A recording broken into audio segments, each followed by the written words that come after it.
രാഹുൽ മാങ്കൂട്ടവും അദ്ദേഹത്തിന് നേരിടുന്ന വിവാദങ്ങൾ, ലൈംഗിക വിവാദങ്ങൾ ഉണ്ടായപ്പോൾ തന്നെ പാലക്കാട് നഗരസഭ ഇദ്ദേഹത്തിന്റെ പൊതുപ്രവർത്തനങ്ങളെ ബഹിഷ്കരിക്കുമെന്ന് പ്രഖ്യാപിച്ചിരുന്നു. അവർ പുറമേ മാത്രമാണ് ശത്രുക്കൾ, തിരശ്ശീലയ്ക്ക് പിന്നിൽ അവർ ദോസ്തുകളാണ്.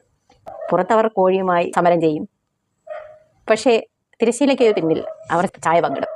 അങ്ങനെയാണ് BJP നേതാവായ ശ്രീമാൻ സുരേഷ് കോൺഗ്രസിനെതിരെ രൂക്ഷ വിമർശനങ്ങൾ ഉന്നയിക്കുന്നത് കണ്ടിരുന്നു. രാഹുൽ മാങ്കൂട്ടത്തിൽ എന്ന് പറയുന്ന ഒരു അസാധാരണ പ്രതിഭ ഇന്ന് കോൺഗ്രസിന്റെ പരിപാടിയിൽ പങ്കെടുത്തല്ലോ.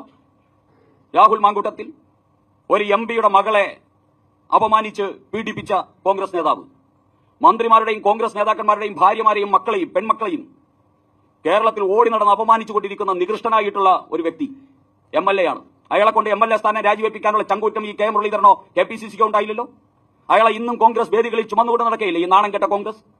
എന്നിട്ടാണോ BJPയെ വിമർശിക്കാനായിട്ട് ഈ കോൺഗ്രസ് നേതാക്കന്മാർ വന്നുകൊണ്ടിരിക്കുന്നത്? ഇവർക്ക് എന്താണ് ധാർമ്മികമായ അധികാരം BJPയെ വിമർശിക്കാൻ?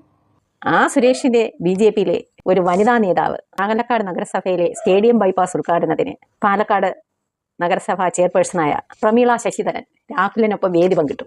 അപ്പോൾ പാർട്ടിയുടെ ഇരട്ടത്താപ്പല്ലേ ഇത്? ഇതിനെതിരെ ആർക്കും പ്രതികരിക്കാനൊന്നുമില്ലേ?